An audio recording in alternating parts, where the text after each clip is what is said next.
নমস্কার, আপনাদের সবাইকে আন্তরিক শুভেচ্ছা ও স্বাগত জানাই আজকের আবহাওয়ার বিশেষ প্রতিবেদনে। আশা করছি আপনারা সবাই ভালো আছেন।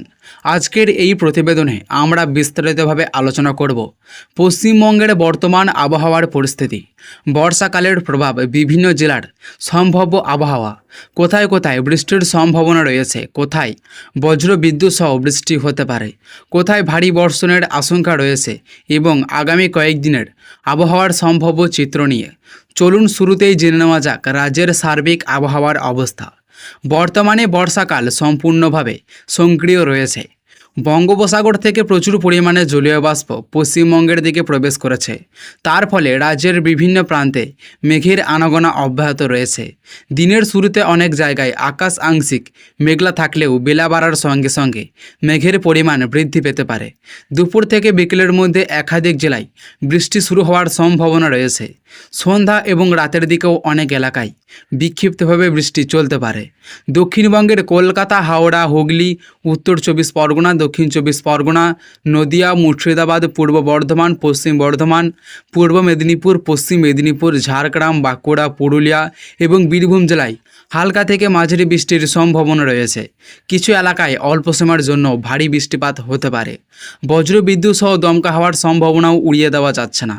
তাই যারা বাড়ির বাইরে বের হবেন তারা অবশ্যই ছাতা বা রেইনকোট সঙ্গে রাখুন। উত্তরবঙ্গের দার্জিলিং, কালিম্পং, জলপাইগুড়ি, আলিপুরদুয়ার, কোচবিহার, উত্তর দিনাজপুর, দক্ষিণ দিনাজপুর এবং মালদা জেলায় বর্ষার প্রভাব আরও বেশি লক্ষ্য করা যেতে পারে।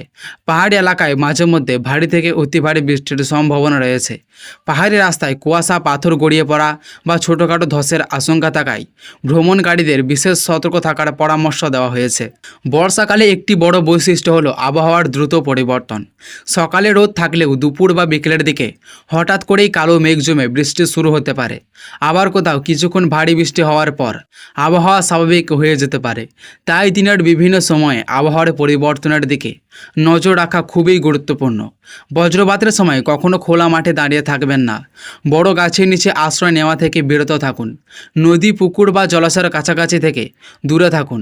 সম্ভব হলে পাকা বাড়ির ভেতরে আশ্রয় নিন এবং মোবাইল বা বৈদ্যুতিক যন্ত্রপাতি ব্যবহারের সতর্ক থাকুন।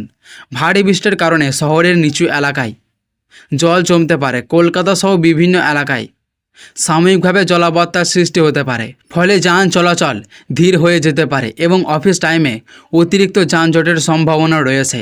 তাই যাদের জরুরি কাজে বেরোতে হবে তারা কিছুটা অতিরিক্ত সময় হাতে নিয়ে বের হওয়ার চেষ্টা করুন। কৃষকদের জন্য বর্ষাকাল অত্যন্ত গুরুত্বপূর্ণ। ধান সহ বিভিন্ন ফসলের জন্য এই বৃষ্টি উপকারী হলেও অতিরিক্ত বর্ষণে জমিতে জল জমে গেলে ক্ষতির সম্ভাবনা থাকে। তাই আবহাওয়ার পূর্বাভাস অনুযায়ী কৃষিকাজ পরিচালনা করা সবচেয়ে ভালো সিদ্ধান্ত হবে। মৎস্যজীবীদের ক্ষেত্রেও সতর্কতা জারি করা হয়েছে। মৎস্যজীবীদের ক্ষেত্রেও সতর্কতা অত্যন্ত জরুরি। সমুদ্র বা নদীতে মাছ ধরতে যাওয়ার আগে অবশ্যই আবহাওয়ার সর্বশেষ খবর জেনে নিন। দমকা হাওয়া এবং বজ্রবিদ্যুৎ সহ বৃষ্টির সম্ভাবনা থাকলে গভীর সমুদ্রে না যাওয়াই নিরাপদ। আগামী কয়েকদিন পশ্চিমবঙ্গের বর্ষাকালের প্রভাব অব্যাহত থাকতে পারে। দক্ষিণবঙ্গ এবং উত্তরবঙ্গের বিভিন্ন জেলায় দফায় দফায় বৃষ্টি চলতে পারে। কোথাও হালকা, কোথাও মাঝারি, আবার কিছু এলাকায় ভারী বর্ষণের সম্ভাবনা রয়েছে। সব জেলায় একই সময় যে বৃষ্টি হলে দিনের কোনো কোনো সময় বেশিরভাগ এলাকায় বৃষ্টির সম্ভাবনা থাকবে। তাপমাত্রার খুব বড় পরিবর্তনের সম্ভাবনা না থাকলেও বৃষ্টির কারণে গরমের অস্বস্তি অনেকটাই কম থাকবে। বাতাসে আর্দ্রতার পরিমাণ বেশি থাকায় মাঝে মধ্যে ভ্যাবসা গরম অনুভূত হতে পারে। তবে বৃষ্টির পর আবহাওয়া অনেকটাই মনোরম হয়ে উঠবে। সর্বশেষে আবারও মনে করিয়ে দিই, আবহাওয়ার যে কোনো সময় পরিবর্তন হতে পারে। তাই নিয়মিত আবহাওয়ার আপডেট দেখুন। প্রয়োজন ছাড়া খারাপ আবহাওয়ায় বাইরে বের হবেন না এবং বজ্রপাতের সময় সব ধরনের সতর্কতা মেনে চলুন। আজকের আবহাওয়ার বিশেষ প্রতিবেদন এই পর্যন্তই। প্রতিদিন পশ্চিমবঙ্গের নির্ভুল বিস্তারিত আবহাওয়ার খবর সবার আগে পেতে আমাদের সঙ্গেই থাকুন।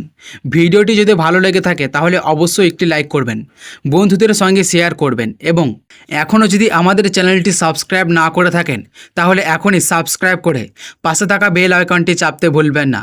আমি আবারও হাজির হব আগামী আবহাওয়ার নতুন আপডেট নিয়ে। ততক্ষণ পর্যন্ত সবাই ভালো থাকুন, সুস্থ থাকুন, নিরাপদ থাকুন এবং বর্ষাকালে নিজের পরিবারের ও সবার যত্ন নিন। ধন্যবাদ।